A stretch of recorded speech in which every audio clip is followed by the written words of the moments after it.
Welcome back, everyone. Some of Orthodox Sunni theology comes from the Ash'arites, who had to deal with questions raised by the Islamic doctrine of the absolute oneness of Allah. One interesting question that absolute oneness raises is the question of how Allah relates to his attributes. Dr. Imad Shahade explains. The Ash'arites accepted the eternality of God's attributes of action, such as creation, love, or speech. But since absolute oneness rejects the existence of any eternal relationship in God as a source of his attributes, the conclusion was that the attributes of action stem from his will. This statement has very important implications. Consider the attribute of love. If Allah is said to be loving, that seems to tell you something about his nature. But all that really means, according to Asharite theology, is that divine attributes like love point back only to Allah's all-powerful will. Allah's attributes are not subjected to his nature. They're subjected to his will.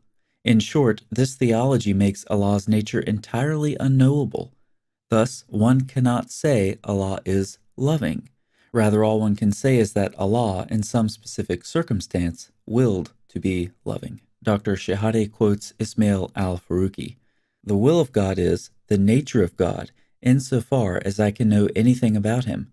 This is God's will, and that is all we have. But God does not reveal himself to anyone.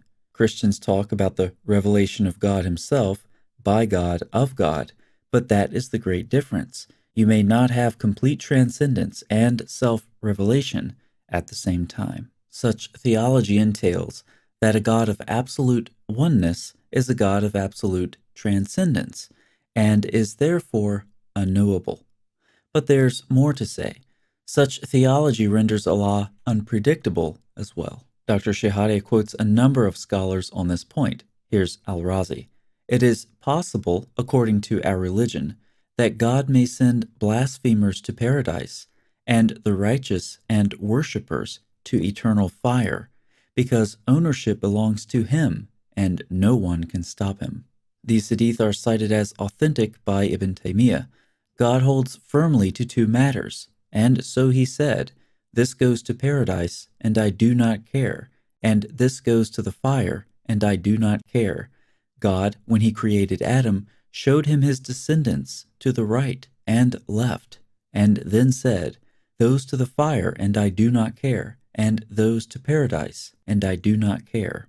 In this hadith in Sahih Muslim, Muhammad states that Allah's decree will manifest at the last minute, when people are effectively inches away from paradise. At that point, Allah's destiny will overcome him, and he will thus enter hell or paradise. Allah's apparent capriciousness is also on display in the Quran, which affirms numerous times that Allah leads astray and forgives whomever he pleases. It's interesting to note that Surah 7:126 implies that the state in which one dies is ultimately up to Allah. Our Lord, pour out on us patience, and take us as ones who have submitted.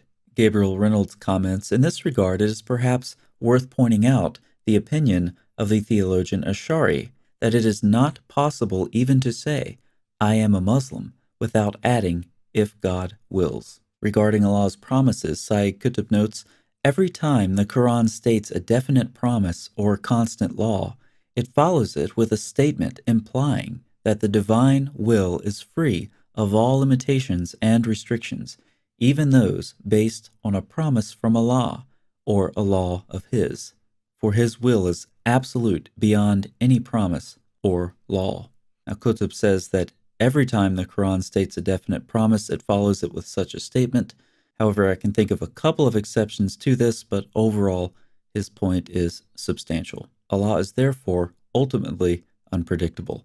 Muslims have no assurance of knowing whether Allah has rightly guided them to paradise or will lead them astray into hell. As the messenger of the Quran says, "I do not know what will be done with me or with you." Allah thus appears unknowable and unpredictable. To the Muslims watching this, I have a simple request. I know you love contemplating Christian theology. I do too. But think about your theology for a second and answer some questions. I'll put them in the pinned comment just to help you keep on topic. Can Allah's attributes, such as love, be active apart from relationship? If so, explain. Can you know anything about the nature of Allah, or can you only know His will? Are attributes of action, such as Allah's speech, separate from His essence? Is the Quran created or uncreated? What is the meaning of Allah's anthropomorphic expressions in the Quran? Do you believe Allah reveals Himself to you? If so, how and to what extent? Has Allah promised that all Muslims will go to paradise? If so, is He bound to that promise? Be careful how you answer those questions. You can easily get yourself in more trouble than Muhammad home alone with one of his wife's slave girls. Thanks so much for watching. I'll see you next time.